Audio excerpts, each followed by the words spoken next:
এই যে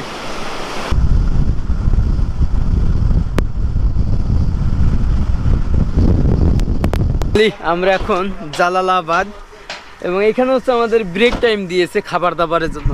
তো সব ট্যাক্সিগুলো এখানেই মানে ব্রেক টাইম দেয়।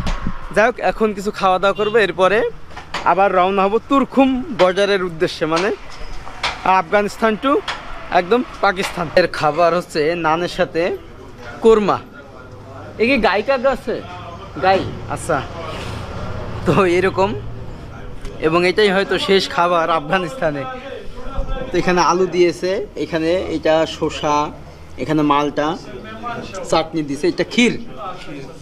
তো এই ক্ষীরটা দেখুন ভাই, হ্যাঁ অনেকটা কিন্তু দইয়ের মতো। তো যাক, আমরা খাবার দাবার খাই, এবং আফগানিস্তানের শেষ খাবার। এরপর আমরা হচ্ছে বর্ডার ক্রস করব।